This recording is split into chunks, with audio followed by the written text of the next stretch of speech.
want you back. Why is there no I and I? Okay, I can't look at that. Spring lunches at Maggiano's with something gorgeous. You diss me, you'll probably get a reply for it. What is good, people? It is Jay Nice the KB. Welcome to another episode of KB TV. Today, I actually wanted to sit down and have dialogue with someone who has been inspirational to me. Prior to even meeting this young man, I've been motivated to create art because of his efforts and his endeavors. I like to call him an active legend, somebody who is still has a footprint and a hold on the current art form that he works in, but at the same time, his notoriety and his ability to create new artists as well as still hold himself and maintain himself as one of the greatest we've ever seen. I want to introduce Gutta. Gutta, what's up, King? How you feeling, man? I'm good. How about yourself? Appreciate you having me. I'm good. Thank you, my brother. Thank you for coming through, man. Always. So like when I do any of these, I like to start from the beginning. I know me and you have sat down previously and we've had discussions on how we got here and like how the impact you had on my life before I even met you, and where we are. And a lot of times we do this too, and I interview like a lot of people who in the Christian community, quote unquote, have a bigger impact. And I thought it was important because me being a Christian artist, you still have had an impact on me, and an impact on how I created my art from that aspect. So I wanted to kind of dive straight in. And the way I want to do this is I always tell people how I was introduced to them, and then they can translate their version of the story. And so at any given time during the course of the interview, feel free to elaborate on things that I may have wrong. And if not, we'll keep moving forward, man. Sounds like a plan. Cool. So my first introduction to your art, man, I was with one of my best friends. I don't want to say his name because he hates the fact that I mention him in everything I do. But he's in the room right now. Anyway, but he was showing me battle rap.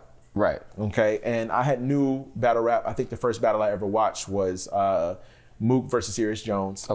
And then the second one that actually caught me. Yeah, it was an impactful one. But then the second one that caught me was Dumbfounded versus Jin. And so those are two battles that made me laugh, and then I was into it. And so as we were discussing battle rap, he started showing me people like Kaboom, and then he was like, you know, they do this in Austin, Texas. And I was like, wait, what? Like, tell me more about it. And so then he showed me Franchise. And as I saw Franchise, I was like, dang, he's dope. And I went down this rabbit hole of watching every single thing the Franchise did. And then I saw Franchise versus Gutta. And it impacted me so much to where it became something I watched daily.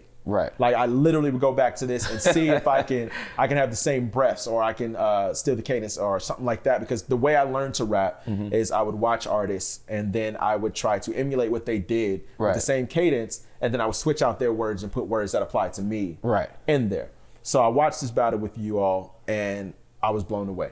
All my battles heavy and my written's wild. So yeah, nigga, you sporting waves, but I'm the one that's got 360 style. If you think that shit is vile, I'm just getting started, you sucker. I'm gonna throw this coon-ass nigga in the sky. Mario Brothers. Nobody here is feeling you. I ain't utter a word for 15 seconds and I was still killing you. I'm not a vet, I'm the best, get it straight. Whoever got some shit to say, I'm taking all challenges. Find a venue, pick a date. I show up with a mag and a bag full of that sticky tape. My shit is straight drastic, it's Lake Placid versus Ricky Lake. You know what's crazy about that battle, that was actually probably the third time me and Franchise battled. You told me that. You did tell me that. You did tell me that. That was probably the third time that me and Franchise had locked in. It was the first time we did it in that manner of a battle rap, like, 'cause that platform and that style wasn't really prevalent early on.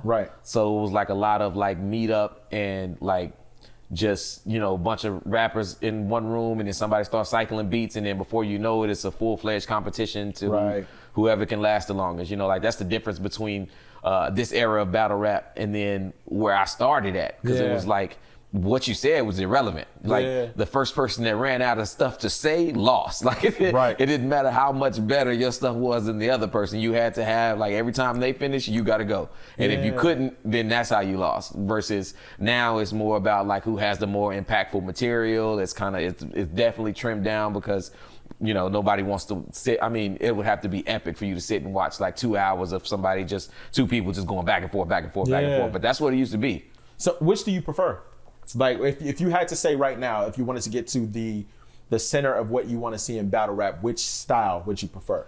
I think I like where it's at now more, because one of my gripes early on was always that, like, yeah, you still rapping, but you're not talking about nothing. Like you're not really like you ain't really saying nothing dope. You just rhyming words so that you can say that you still rapping. And one of my biggest things was like I was decent. I wouldn't say I was good. I was decent in the freestyle era. Right. But my thing was like, all right, like freestyling, that's an any given Sunday type of trait. Like some people are good at it, some people ain't.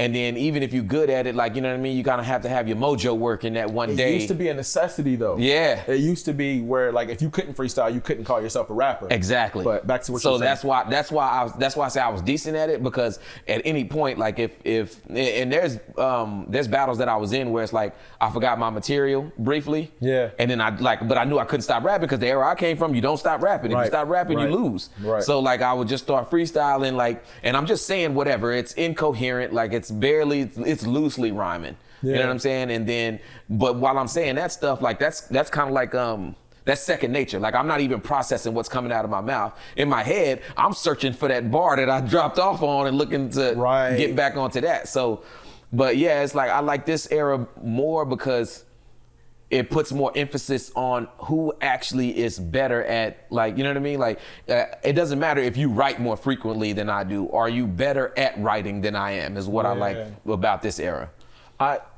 So I think that gave us a good place to start, because we jumped kind of into, I came in by watching you battle somebody you've already battled 3 times. Right. And you had already been an established artist. And I later found out that you had actually created platforms for the same people that I came up with doing music and things of that nature. So let's go back a little bit. For you, what was your introduction to battle rap like, and what made you want to start doing it?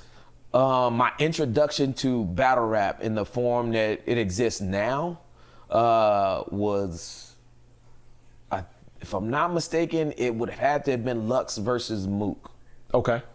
So you started out heavy. Yeah. That was like I was kind of like, my thing was I was into those me and my homeboy Watu JJ, he was the one that actually put me on to the underground East Coast-ish rapping, right? So he used to have the DVDs with the When Animals Attack, and it was just a dude holding the camera, and then a bunch of people just start rapping at the camera, right? Yeah. And so we were always kind of into that style of like, it was heavily contrived, and like everybody just sounded like they were super hungry, and like, you know, and we liked that a lot, you know, so we was watching that, and I was watching some videos of that, and then somehow or another, like Lux versus Mook just kind of landed in my lap, and I'm like, hold on, like these dudes are doing it at a level that I'm not familiar with. Yeah. And so from there, it's just kind of like, that's what it kind of spiraled out of control from there. Because again, like that might have been the second time Lux and Mook battled. I don't think anybody's actually ever seen the first one. Right.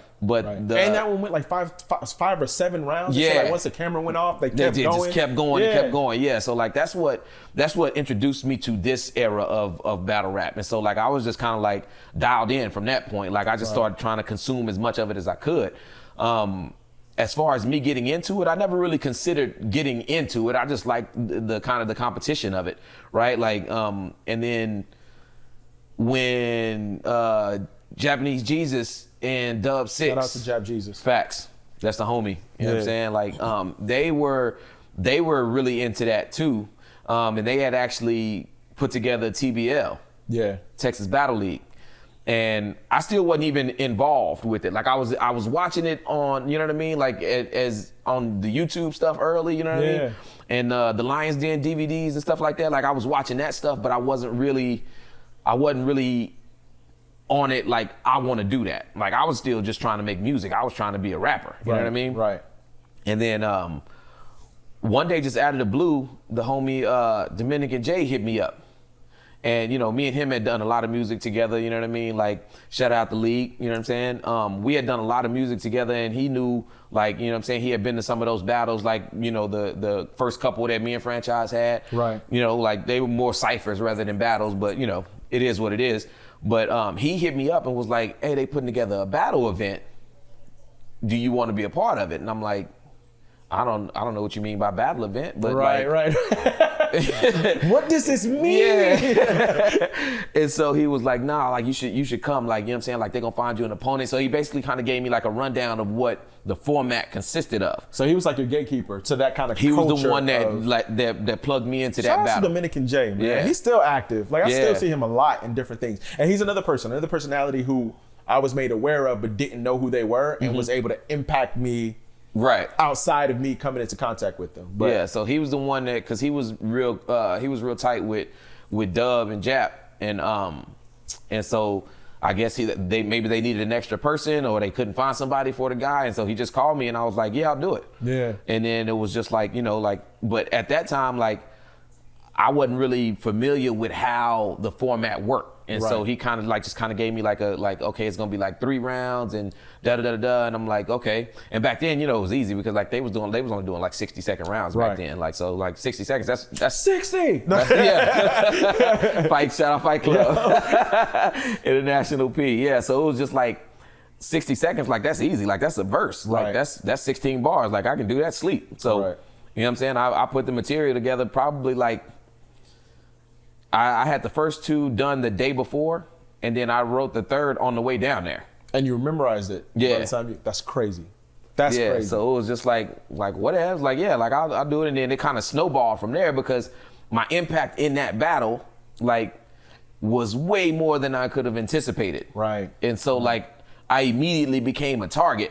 So it's like, all right, whatever. Like, so it just kind of like snowball from there, though. And was that first? Was that Chase Boy? Was your first battle? Yeah. Chase Boy. And shout out to him. I have no clue what he's doing in life right now, but I hope it's well. Facts. You're doing good. Facts. Okay, so and that's another thing too. I think there's certain battles that, and I want to talk about your music and make sure we talk about your music before we get into that as well. Okay. Because the duality of you as an artist there is where it had the impact. And I'll talk about that for me specifically. Right. But there's certain battles that I can think of off the top of my head that had an impact and I think changed the culture of the city. You know what I'm saying? And I don't even want to say just the city. I feel like the state almost, and then again ended up being the southern region. So I'm gonna throw a few battles out. You tell me where you were in life and what impact they had on you. Okay. Or if it was just something that was like, that was a small step on the way to what I was going forward to. Right. So the Jap Jesus battle. Those aren't bars, it's a Norcos. You gotta sleep and Lord knows. This ain't a battle here. It's a snuff film, fist fuck porno. A rapper with a career versus the lyricist of the year from his homeboys award show. Whoa, congratulations, you fucking loser. I turned your bitch out like Punky Brewster. Now the moon fries getting moon pied by 2 guys in the back of a PT Cruiser. But this bitch nigga sweet. You tell him to grip the heat and it's hard to skip a beat. But his fat ass know about all the new snacks before they even hit the street. That wiggle wave and ricochets that hit your niece, I kick beef like Islamic farms. And this gonna be the second time Japan has been hit by atomic bombs.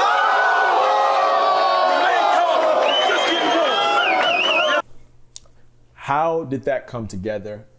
And how did that propel you into the future of your battle rap? Because you said it was just something you walked into, and then now you're going against somebody who we now consider today a legend. Absolutely. You know what I'm saying? Yeah. How was that for you, and what did it propel you to next? To be honest with you, you know, like that saying, like, you know, you too stupid to be scared. Yes. I had no idea who Jap was. Okay. Like, I knew of him because, again, he put together the Chase Boy event, you know what I mean? Like, so I knew who he was, but I didn't know who he was. And that was your second battle, right? That was my second battle ever. Okay. Right? Like, so I'm like, what happened was, when I finished the Chase Boy battle, right? It was a dude from Dallas, and his name escapes me at the moment. I think it was Blaze something or other. Not the Blaze from the culture, though. Right. Like a whole different Blaze. Right. And he was there. And he wasn't satisfied with who they had matched him up with. And so after my battle, all he kept saying is, y'all should have gave me that Gutta dude. Y'all should have gave me the Gutta dude, right? Like, so then when the next installment was coming around, Jab was like, okay, we'll give you what you asked for. Yeah. So that's who I was booked for initially. And so I had started putting, you know, material together for him. Like I had no idea who he was, right? Like, and this was the hardest obstacle for me with going into that because like I didn't know how to do like research on people. Like if I didn't know you, I just didn't know you. And it wasn't that time to where social media was as prevalent and as easy to just reach out and find stuff about people. Facts. So I'm wrapping my mind around like preparing for the Blaze dude or whatever, and then maybe like a week after it had gotten booked, Jap hit me up and was like, dude backed out. He's not gonna be able to do it for whatever reasons or whatnot. And it was just like, so why don't me and you just lock in so that we have a battle? I'm like, all right, cool, like whatever. Like, you know what I mean? Because in my head, again, it's still just rap. Right. Like I haven't fully, at that point in life, I hadn't fully understood who Jap Jesus was. Right. You know what I mean? Like everybody else was like nervous, and rightfully so, because they know what he's capable of, and this is only my second battle ever. Right. And so luckily for me at that time, like I was in a very contrived space mentally with how I was creating. So like everything that I was writing pretty much at that time, like unless because I was still heavy with the music. So like unless the beat was dictating something else, when I was rapping, it was like I was attacking somebody. I didn't know who that person was. But whoever heard it and felt the way, I was talking to you. Like that's just kind of that's what my head was at musically. So like it was easy for me to get into the battle rap format and mind frame. And luckily that's where I was at, because that would have been a slaughter if I wasn't. Right. So yeah, like that one was impactful because I didn't know who he was until it was too late.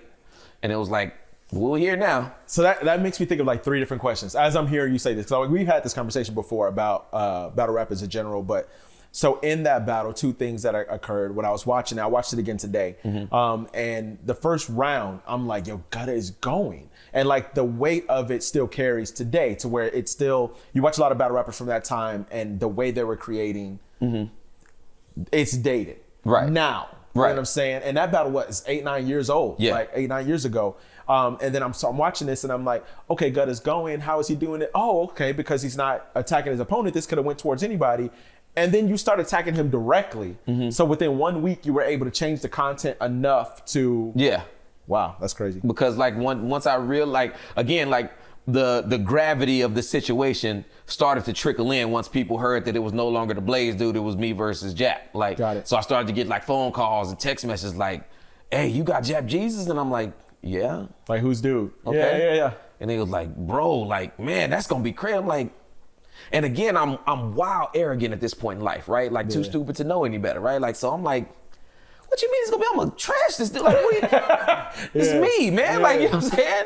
And so I couldn't wrap my mind around who they would like. So it fueled me from a place of like, how could you even believe dude is like anywhere near capable of rapping with me? Right. Because at this point, I don't know about battle rap. Like, all I know is I don't care who you are, you can't rap with me.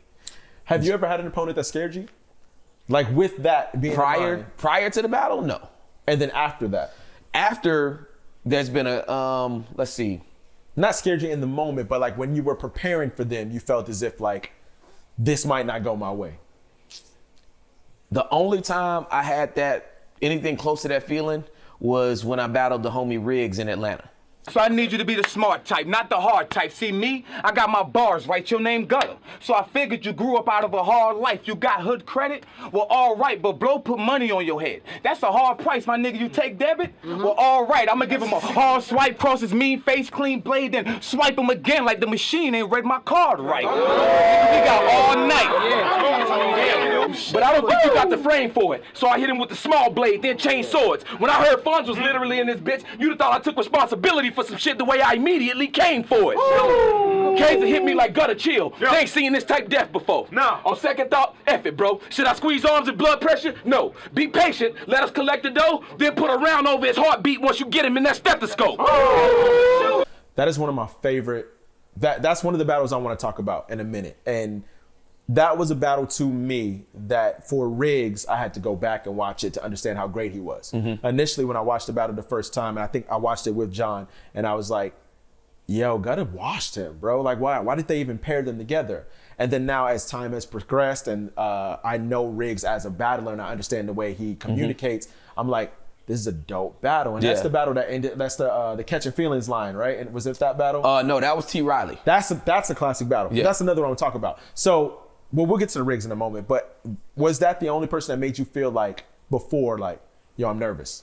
Yes, but the only reason why was because that was the first time ever that I picked who I was gonna battle. Really? Yeah. What made you pick him?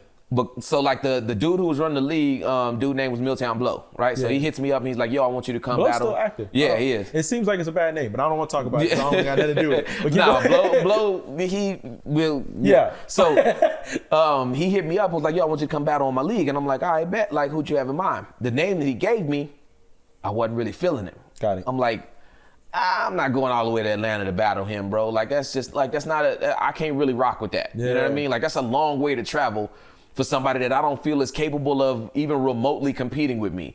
And then on top of that, if I get there and y'all gassing him like he is competing, like that's gonna really make me feel away. Yeah. So I know going in, pretty much all of my battles have been on the road. So like I understand the concept of going into a hostile environment. But at that point, I was like, I had done enough where I had went into hostile environments against inferior competition, and then watch them celebrate him as if he's competing when I know for a fact y'all hear what I'm saying.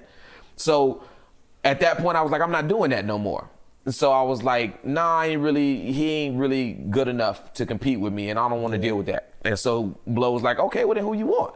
Yeah. Right? And I'm like, let me scroll through what you got and I'll let you know. Yeah. So I'm watching battles, you know what I'm saying? Like I was familiar with his platform, but I wasn't just always dialed in every time they had an event or when he dropped footage, you know what I mean? Like, so I was like, let me go through and figure out who's who, like, you know what I'm saying? Like I want to face the dude that y'all unanimously think is the best person you got. Right.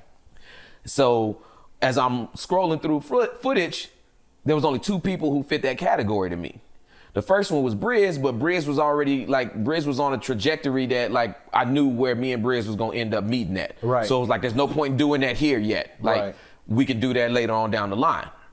And so the other person was Riggs. And so I watched a few of his battles, like, and I'm like, yo, this dude is actually kind of fire. Yeah. You know what I mean? Like, and so. And let me be clear, I think you gentlemen 30'd him. Like, now, at the time, I was like, it was a wash. Like, you know what I'm saying? But, you know, that's another thing that I often wonder at times as well, is when we see content, especially from you, because since our relationship has changed, I keep going back to that. Because of somebody who performs in your league, and we're going to talk about that later, I start listening to you as in, what is he listening for? Right. You know what I'm saying? And what I keep finding is that the content ages well with you, and it doesn't with others. And then other people, they were ahead of their time, or you don't know them, so you can't understand the way they communicate. You know what I'm saying? And so that's interesting that was somebody who actually, you know, made you feel challenged at least. Yeah, because like, again, like I picked him because I felt like he was a threat. Right. So that's the first piece of being like nervous about it. And then secondly, it's like, okay, I hand selected this dude, so if I go in there and get washed, like that's gonna look bad. So like I had a really uneasy feeling like preparing for that battle. Like I was probably like halfway through my second before I felt like me again. Right. You know what I mean? Like before I felt confident, like, oh yeah, he like I think it's that third where you can see you start to light up. Yeah. Like you start to see that. And so me and you talked about this previously as well, is that you came from an athletic background. Right. And so you have a competitive nature that kind of drives you. Right. Do you feel like you're more driven when you're afraid, or do you feel like you're more driven when there's something more to gain from the situation? Usually when there's something to gain from it. Okay. Because like, again, like my arrogance and my ego won't let me be afraid. Do you still feel arrogant now? To a degree. I can control it now. Okay. Right. Like I know when it's a switch, I can turn it on and off now. Before there was no off switch. Like where it's like a gifting and that and the ability to tap into that. Yeah. Like so like now like I know when to apply it and when not to. Right. And so like and I feel confident. Like the biggest key to it is feeling confident in who I am, whether the switch is on or off. Right. So like, and that was something that I had to really acquire, because like early on in my career, everything was contrived. Like I was obsessed with proving anybody who had a shadow of a doubt that I was the absolute best they had ever heard. Right. I was so obsessed with it that my brain, like my ego and my arrogance told me, all you have to do is work on being the best that anybody's ever heard. The rest of that shit will take care of itself. Right. And that was wildly incorrect. But you know what I mean? Like, that's just where I was at with it. You know what I mean? Like, I had to, like, that was the driving force. Like, I needed people to hear me and be wowed. Like, I needed you to leave a session where I'm rapping and be in awe of what you just heard. Yeah. So like that was the driving force. So that's why I was no off switch, because that was the whole motivation for me doing it to begin with. So let me ask you this: why do you feel like that was wrong? Like, so if you had to give advice to somebody who you feel you see yourself in them, and they're about to make that mistake, why do you feel that behavior or that trait is wrong or negative? I don't think that it's negative or wrong. I think it's short-sighted. Okay. Like, because there's so much more to being successful as an artist than just being the best artist you can be. Right. So the first step, and the step that I missed initially, like, because I started on like step 4, right? I'm already trying to improve at a rate far superior than you know, my contemporaries, right? But I missed the original step, which was defining what is success for me. You see what I'm saying? Like, so a lot of people start rapping without the understanding of what do you determine success. And it's the irony of me figuring out what that is was watching an interview with that Dave Chappelle had, and the guy was asking him, you know, like how he got started in comedy or whatever, and he said his dad was vehemently against it. You shouldn't do that, you know what I mean? Like, go to college, get a, you know, education and a career and all of that. And then he told his dad, like, okay, well, you make $60,000 a year. If I can make $60,000 a year doing comedy, then I consider myself successful.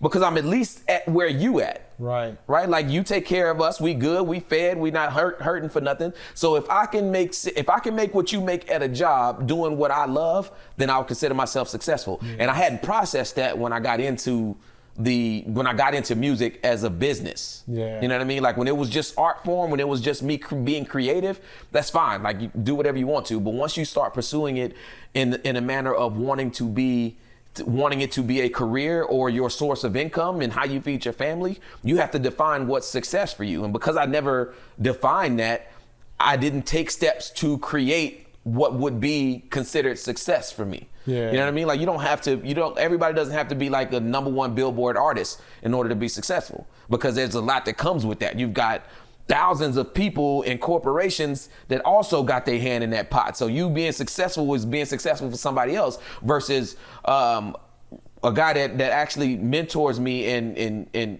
one of the inspirations I look up to in terms of writing, Mickey Fax, right? Like, he feeds his family off of rap. Yeah. But he's not a bill chart topping artist, but he's easily one of the most skilled lyricists you'll ever hear in life. Indeed. And he feeds his family doing what he loves. And I missed that step. That's what you know what I'm saying? Like, so it's like, it's not wrong to have that arrogance and not have that off switch on it, but have it be directed at something. Mine wasn't directed at anything other than anybody who felt like I wasn't the best they had heard. Yeah. And that's where I made my mistake at. With this being said too, you were battling, you traveled out of the state for the first time. Right. The first opponent that you selected, but at the same time you were creating music and managing artists and running a label. How did you find time to be good at all of them? Truthfully, I wouldn't say that I was good at all of them. Okay. Like, there was areas where I was dropping the ball and just had too much on my plate. Really. Do you feel like that's because of what your idea of success is? Yes. Because from where I am, right, I saw them all make an impact on my life, and I had nothing to do with the genre you were creating in or the arena that you were creating in. And they impacted the stuff that we did. Right. So like, us as Kingdom Builders, right? Like, as rappers, like the Kingdom Builders Ministry and everything like that, as rappers, as poets, as dancers, we sat around and watched on YouTube through the worldview of everything you were touching. And so to us, it was viewed as success. So for you, and I appreciate that. Like, I've never considered that part of it, to be honest with you. Like, I never even looked at it like that. You know what I mean? Like, that puts a different spin on things. You know what I mean? But in my opinion, there was things that I should have been given more attention to. That, like, you know, like, just spread myself too thin, really. Like, it was. I don't feel like I neglected anything, but I feel like there was things that deserved more energy and attention that I couldn't, because that would have led to something actually being neglected. Right. So like, that's kind of like, You know what I mean? Like I was like, there was times where it's like I'm writing for a battle in the middle of writing, you know, for an artist, and then writing a song, a feature for an artist, and then setting up a video for, you know what I mean? Like, so it was just like a lot of things that, like I said, I don't feel like I dropped the ball on any of it, but I feel like some of it could have been executed better if I had given it more attention. So what advice would you give to somebody who's running in that lane now and may not see that caution sign coming? You know, because I feel like there's a lot of people, especially in this time, who where like we can't just be rappers anymore. Like you have to be a rapper, you have to be a producer, you have to be an audio engineer. How would you suggest somebody to navigate through those things successfully? You have to prioritize. You have to realize what you're putting your time and energy into, and then you have to actually prioritize and allocate that time and energy. Like I was just trying to like keep everything in the air at once. You know what I mean? Versus being like, okay, boom. So that feature that I told you I was gonna do for you, we're gonna do it on such and such date. I got a battle right before that, so I'm not gonna write up until then. Don't call me about that feature. I'll have it done on this date. You know what I mean? Like, so it's just like not really actually prioritizing what's what. You know what I mean? Like, and so once I got used to being I got out of the mindset of trying to prove I was the best. I feel like I had accomplished that. And I started trying to focus on actually making music. Right. Like, and so one of the things that slowed up my progress once I got into that mode was like, okay, I don't want to make music that sounds like I'm battling. Right.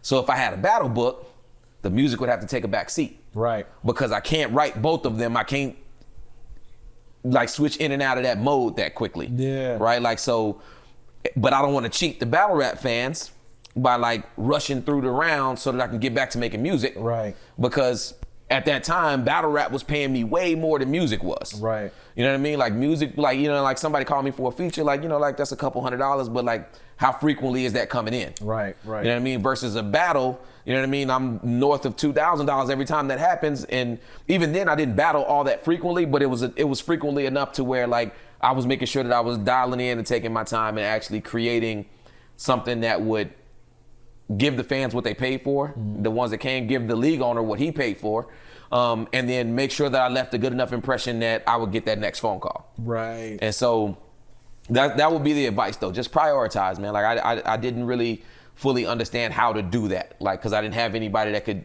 show me that at the time. Right. And so, you know, that again, even within that, like there was a lot of steps that I missed in battle rap because I'm just going. Like I'm not really sitting back and kind of analyzing what's in front of me and figuring out what's the best way to attack it. Yeah, and for those who are watching, somebody who may be an artist or maybe a rapper and then also considering battling, that is one of the biggest things I've learned as we've been moving forward. So I battle on Gutters League as well. And one of the biggest things I've learned is like when people are calling me for features now, I'm like, no. Like, yeah. I'll see you in 2 months. I'll see you in 3 months. Yeah. And I don't know if it's because my passion for battling is where I am right now in my life. Right. Or if it's just that I'm so honed in to that moment. Like, yeah. The craziest thing I'm finding out so far, and you tell me if you experience the same thing, is that you'll write something and then I'm trying to memorize it for the next, like, it may take me an hour and a half to write. Right. But then I'm spending the next month trying to figure out how to deliver that content because it's not just simply what you write down on pen and pad or what you keep in your phone, but how to convey the impact of what you're saying for that next month to where I can't write. Yeah. So recently, I haven't booked any new battles, and I told you I was like, I'm gonna chill out for a little bit. Right. And I had to go back and write a song. I actually found that it was easier to write songs now. But the problem I'm having to help me navigate through this is now it's almost to where I'm writing songs effortlessly and I don't care. Right. So the passion for writing the song is not coming out the same way that it used to because the passion for me is in battling. Did you face the same thing, or do you face the same thing? What it was for me was, and again, like my passion, like I explained to you, was driven by something else. Like it wasn't purely just a creative process. It was about being better than everybody. Right. That's what my passion was in terms of like music. And once I got into battling, that gave me an outlet for that. So the songwriting became a whole lot easier because all of that aggression and that built up tension of wanting to prove like nobody can really do this at the level that I do it, I've already that's gone already. I've given that to somebody. Like I've displayed that. So now I can just be creative. I can have fun with music again. Right. You know what I mean? Like I can, like, there was a my brother Shondell, he's a producer and an engineer around town. And he's actually a Billboard rated producer and engineer.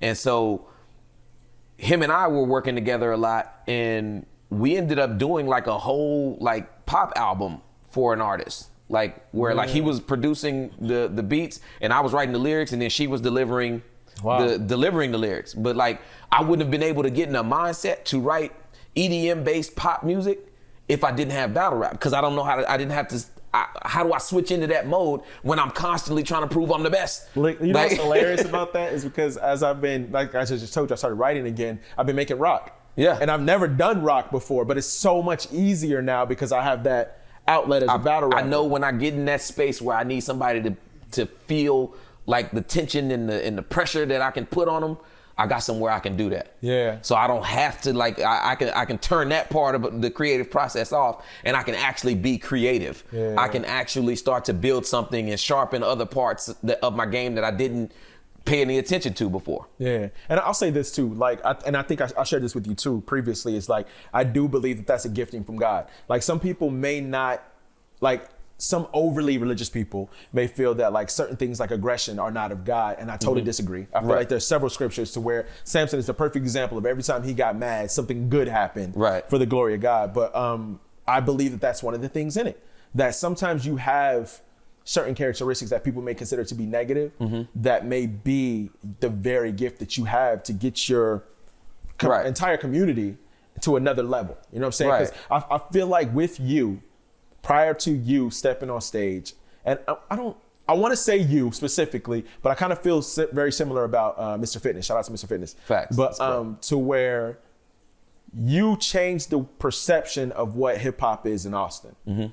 And during the Jap Jesus battle, when I watched it the first time, I was like, that's corny. But then he did articulate it in a way that when I watched it today, I was like, this makes a lot of sense. But he was like, what was the line? I don't remember the specific line, but he said, and your East Coast rap infatuation alienate you from your teammates. I thought that was like, at the time, I was like, that's corny because we not. And then now that I'm older, I was like, he articulated something but made it an insult. You know what I'm saying? Yeah. So for you, I feel like with what you did, you changed the way all of us sound. Right. And like just to talk about your league, you have people like Sonny T, and I'm biased. I think Sonny T is probably one of the greatest in the league. I think him and Soze are probably the greatest in the culture. But Sonny does not sound like he's from Texas, especially not from Austin. Right. I don't feel that way about you. I don't feel that way about myself. I don't feel like I'm a Texas artist, but I feel like that door was opened when you were presented. Well, it's funny you mentioned that, right? Like, so when I was coming up, like before I actually started pursuing rapping, like as a career, you know, I was the quintessential Texas rapper. You know, I was coming down and coming through. Like, I had a slab. You know what I'm saying? I was sipping lean. Yeah. None of that was factual, but it's what we rapped about, right? And so at a certain point, and I have a hard time like drilling down on when that point actually was, but at a certain point, it dawned on me that the stuff that we as artists, at least the ones that I'm familiar with in Austin, the way we rap, it ain't really our culture. That's not ours. That's Houston. Right. And I understand why. You know, Houston was the hub for Texas rap at that time. You know, and so it was just like, I get it. I understand all of our influences, right? Like I grew up listening to Kiki and Pokey like everybody else did, right? So I understood where the influence came from. But the part that I had trouble connecting with as I got older was like, that's not our culture. I didn't like, that's Texas culture to a certain degree. Yeah. But that's not, I knew very few people that just rolled around doing that. You know what I mean? Like there was like, we had a different vibe here in Austin than say Houston.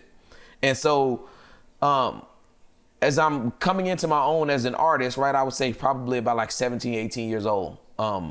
That's kind of early. That's still early. A good friend of mine, who was doing my production at the time, a dude named Swazi. He was producing for me, right? And we had like kind of slipped into that that sweet spot of producer and rapper where he knew what I wanted the next song to sound like before I went and told him this is what my idea is. Yeah. So I would get to his house and he had a canvas ready for me. Oh, I was up last night. Boom, check this out. And he played a beat for me, and it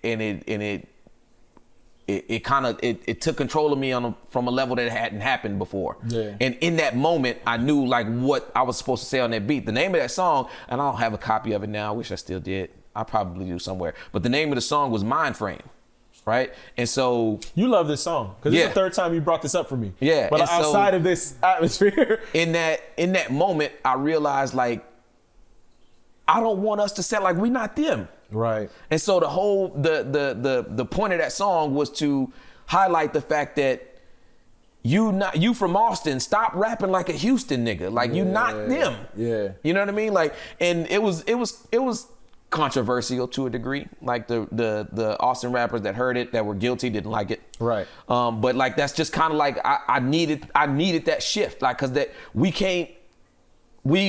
can't establish our own sound if we're forever trying to mimic theirs. Right. And even if we become successful in mimicking theirs, we'll forever be in their shadow because that's their culture. Like that's what they do. That's like not what we do. Bro and we're, yeah.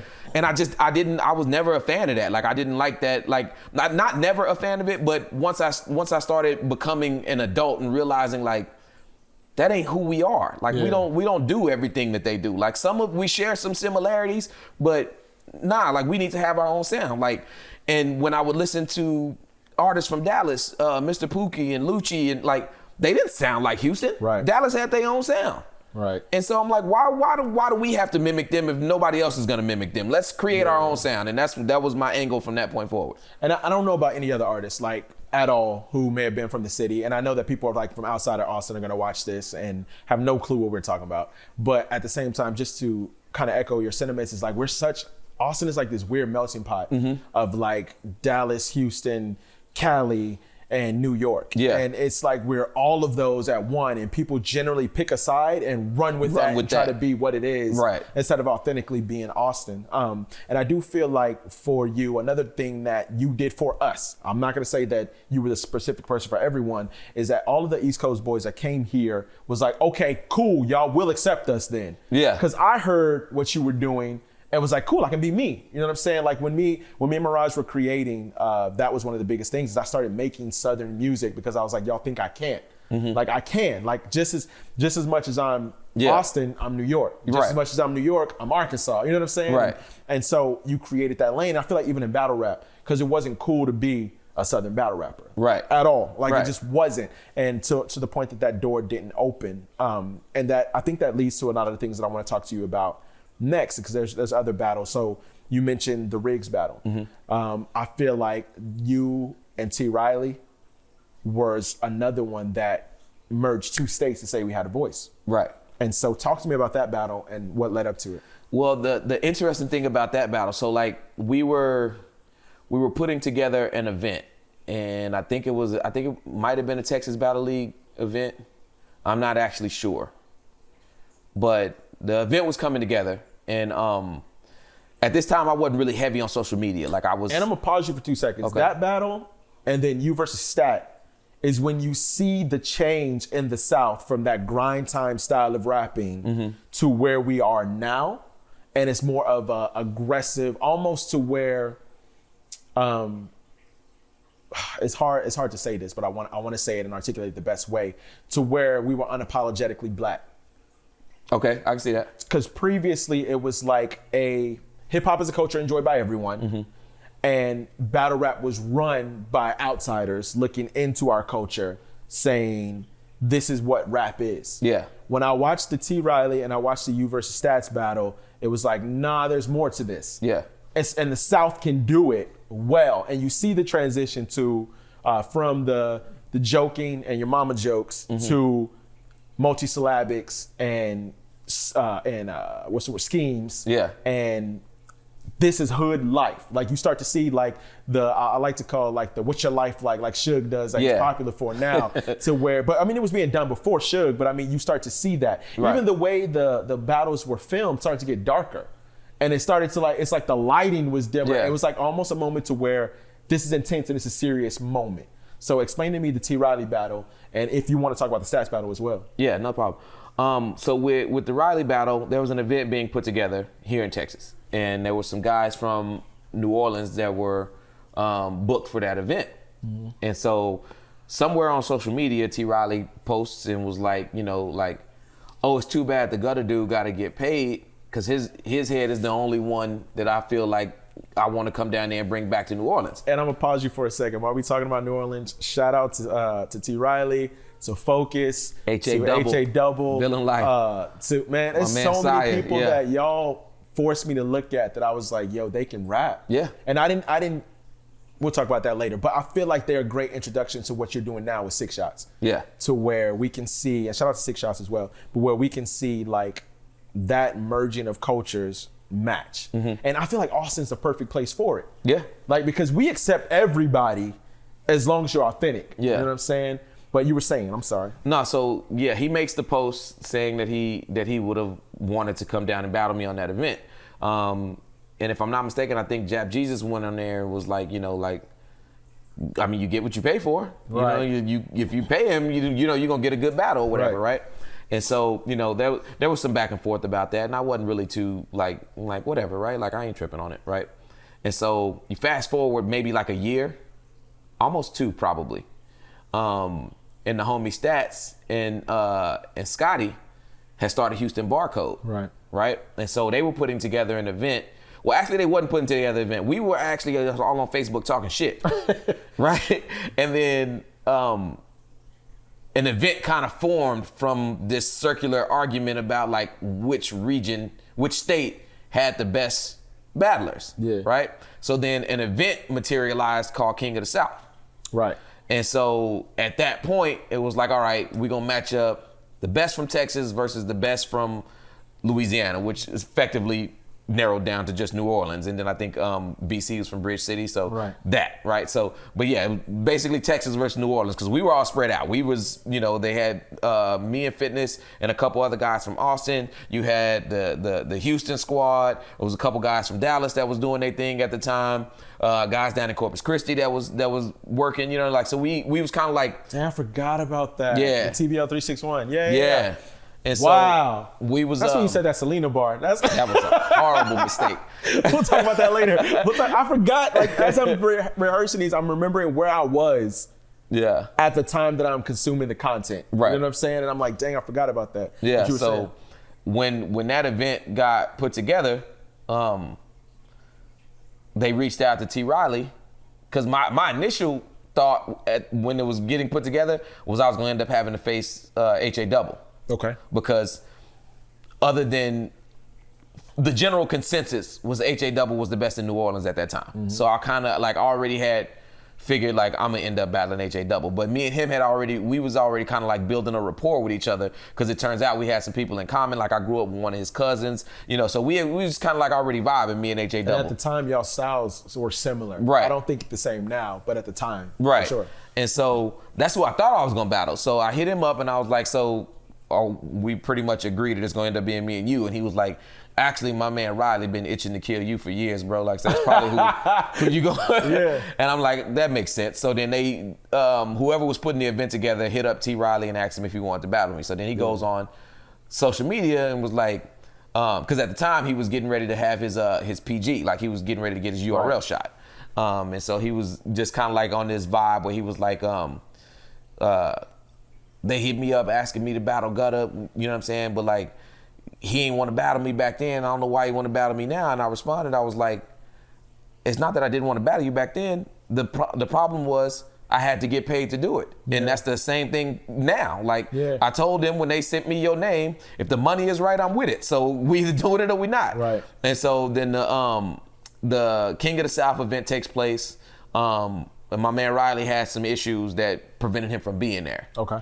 And so, unbeknownst to us, and we wouldn't have thought it was gonna. I didn't think it was gonna end up like that. But so they had to have they had to redo the event, and it was called Unfinished Business, because there was a few battles that didn't happen that night, and that kind of added to the hype of it. You know what I mean? Because I think if me and Riley had battled that night, the event would have been crazy because there was a few crazy battles on the first event that might have gotten overlooked if me and Riley had actually locked in that night. Right. And so then we moved to Unfinished Business, and where now I'm on hostile territory because it's actually happening in New Orleans, not in Houston. Mm-hmm. The first one was in Houston. Unfinished Business was in New Orleans. So that's pretty much where that battle came from. Okay. And I love that one, man. And then you made me just think about something right now. And I believe this, and you, I feel like would have a better ability to articulate what it is. But at least it seems like that to me, is that we have Southern battle rap, right? But it also seems like Southern battle rap is divided. It's almost as if it's Southern battle rap and then Southern battle rap East Coast, like to where they're their own region. And so where I feel like, at least from my limited knowledge, it feels like Arkansas, Oklahoma, Mississippi, Texas, Louisiana, one. Then you have Virginia, North Carolina, South Carolina, Florida, and they're their own separate section. Do you have an idea? Do you feel that way? And why do you think it is, if it is? And if not, please explain to me why it's not. I do think that it exists, but I think it's just kind of like a... Oh, in Atlanta, excuse me. I forgot about Atlanta. It's like more of like a mental block, really. Okay. Because the only reason it exists like that is because, after we did King of the South and Unfinished Business, that effectively buried the hatchet between Texas and New Orleans. Right. And then we really started moving as a collective from that point forward. And then that's where the term Southern battle rap was birthed from. Right. Like, so it's not just Texas battle rap anymore. Like, it's not just I'm from Texas. It's us. It's Southern battle rap, Texas and Louisiana. And so at that time, when we were doing that, like, we were all moving as a unit, right? Like, and it wasn't like moving as a unit as if like they would call us and be like, hey, we want to book Gutta, H.A. Scotty, and T. Riley all on the same card. No, that's not what would happen. It would be like they call and be like, hey, we want to book Scotty. And so they'll call Scotty and hit him up, and Scotty would get booked. But 30 of us would go to wherever Scotty is going. They're like, we moved as a unit from that point forward. And we had a camaraderie about us with just within those two states. The problem was the East version of what you said, minus Atlanta, because they was doing their thing, they had to spit the heat thing, but nobody else was really rapping or doing battle rap at that time at the notoriety level that we were. Like, I ain't gonna say that they weren't, because they probably were, but we didn't know about them. Because y'all was getting 10 to 20,000 views then. Yeah. Before Light was put on y'all, you were able to get them. And so we didn't know about what they had going on. So it wasn't intentionally leaving them out, we just didn't know. And then when they started making enough noise to where they could come and be like, nah, nigga, we Southern battle rap too. It's like, that ain't how you become a part of this, fam. Like, because we shed blood for this. You know what I'm saying? Like, we locked in. Like, there's probably about 50 Texas versus New Orleans battles. Right. You know what I mean? Like, Scotty has literally battled everybody of noteworthy from New Orleans. Right. You know what I mean? Like, so it's you can't just get in because you say you in. Right. You know what I mean? Like, you got to come and you got to, because we dug this out of the mud. There was no foundation for us to really emulate or look at and say, okay, that's the blueprint. Right. Like, we just kind of was spitballing and it just materialized into something. Right. So somebody trying to force their way in just because they're geographically Southern, we were diametrically opposed to that. We weren't gonna that makes a lot of sense. Yeah, we weren't gonna have that. Like, you got to come bleed with us before we willing to extend that olive branch to you. Yeah. And they didn't. But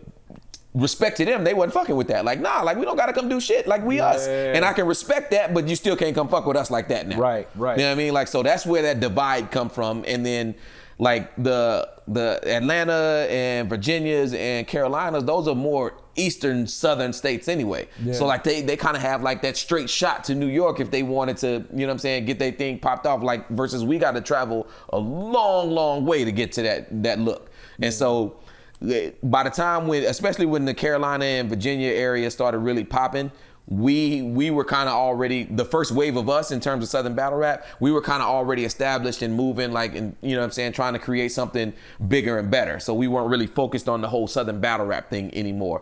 And so like that there was really nothing for them to come cling to.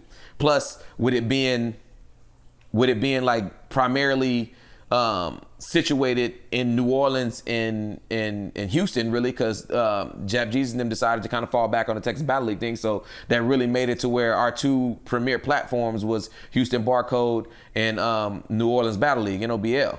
And so for them to come from Atlanta or away from South Carolina or Virginia to come all the way just so that they can be part of what we doing, like they wasn't with that, and I don't blame them. Yeah. You know what I mean? Like, but there was just we tried a couple times to build that bridge, but it just wasn't, it never really got there like it should have been. Yeah. I will say this. I saw, and then I'm going to ask you about a comparison, and then I want to talk to how you got to viewing the URL and building that relationship with them. But I saw myself when I see characters that are trying to bridge that gap. Mm-hmm. And I think you mentioned Scotty earlier. I feel like Scotty's one of those people. Mm-hmm. And John is another one. Yeah, even though he's from Yonkers, being somebody who I'm watching trying to bridge that Texas, Louisiana, then East Coast Southern battle rap together. Mm-hmm. I actually went to an event, and it was weird. I went to an event. I went to Bullpen. Mm-hmm. Because before I ever stepped into doing battle rap, I started going to every event for like 3 years. Right. And so I went to the Bullpen event, and I'm standing there with Street Hymns, and he's battling Bricks. Mm-hmm. And then C Money, which I told you before is like one of my favorite, is battling D Flames. Right. And I'm watching the hostility. Blick was there too. Blick. Yeah. No, maybe it was Blick that battled D Flames. But anyway, I'm watching the hostility. And then it's like tense in the room because it's like Texas and everybody's like Atlanta, and then it just like subsides and then everybody's cool afterwards. Mm-hmm. And so, do you feel like there are characters that are bridging it, and do you feel like hosting more events with both are merging it? Because I see you do that with the culture, like you bring in people like Spade, mm-hmm. who's popping in the Carolinas. Right. You know what I'm saying? And put him up with somebody versus JDK who's popping here. Right. Do you think that throwing events can be something that merge it? And two, what characters do you think could help to effectively do that? The tension between us in and of itself was never one of anything other than just pure competition. Okay. And so that being said, we never had a problem going over there and smoking them, and they never had a problem coming down here and trying to smoke us, right? I've never seen that though. Like the closest I've seen was Loso and Scotty. Right. And when I saw that battle, here, and you tell me how you felt in the room, because I literally looked up, didn't know you personally, but I was like, oh, that's Gutta. And then kept doing what I was doing.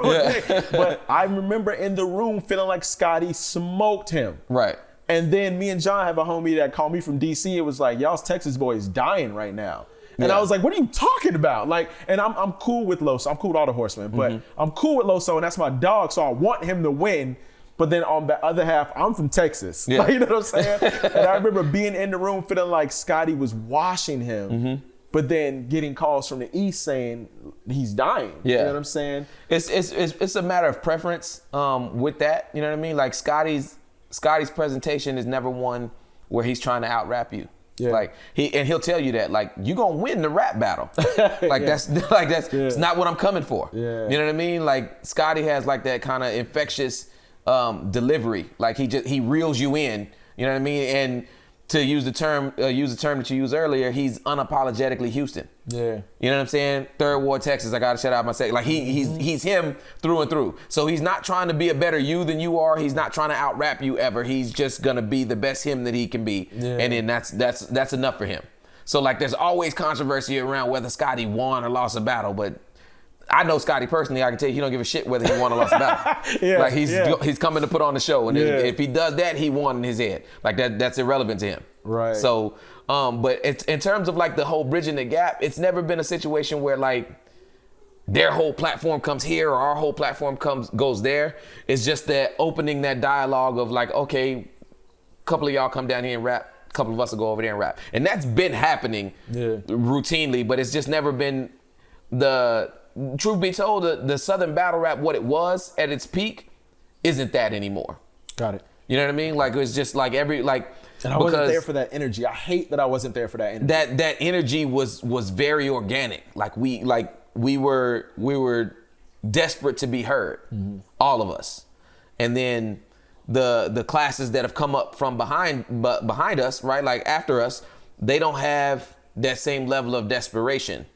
And I don't fault them for it because we've already laid the foundation. Like there's a path set. Right. Like you know which way. Like we were just kind of like we bushwhacking, trying to find our way to, like, it sounds like it's money over there, but you can't see it. You know what I mean? But it sounds like it's over there, so let's just hack through this shit to get over there to see if it's there. Like, so the younger generations that have come up behind us, like, they haven't had that obstacle, right? Like, you know what I mean? Like, we put ourselves in position to where we can give them something to stand on and, like, get up here and be heard. You know what I mean? Like, so that being said, like, that whole camaraderie of everybody, like, mobbing out as a unit, like, that doesn't really happen anymore. Like, now battle rap has devolved into cliques where it's like, you know, like, oh, these are the 3 guys that I rock with.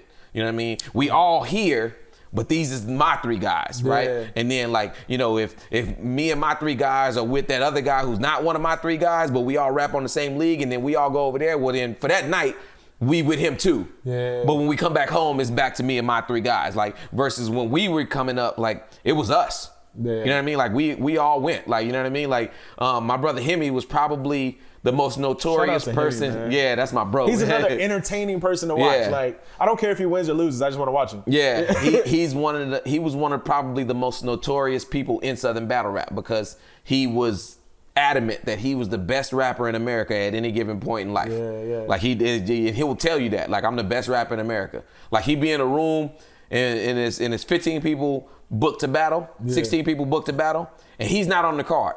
You can guarantee that Hemi's gonna get at least 4 or 5 shots that night. Yeah. And then every time he gets the shot, he's gonna yell out, "I'm the best rapper in here." Yeah. Like, so, like, him being as notorious as he was on our scene, when Hemi got booked, we all went out there and told him, like, he the best rapper in here.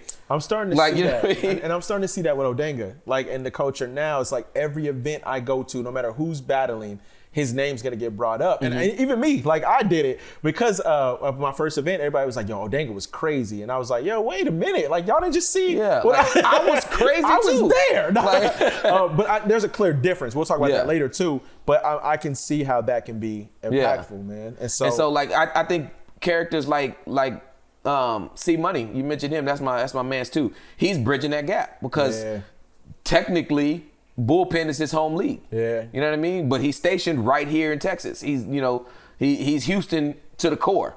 You know what I'm saying? But he goes out there and he represents for us. He goes out there and he's Texas when he gets there. Yeah. You know what I mean? Like, so that bridges that gap, because if at any point, like, if somebody wanted, you know, like, I wanna go battle on Bullpen, right?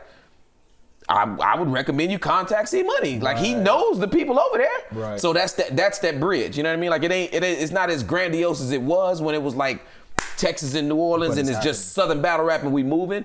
But there's ambassadors that are kind of plugged in with different areas that, like, you know, so if we need to get somebody from over there or we need to get somebody over there, you know what I mean? We know whose number we can call to make it happen. Yeah.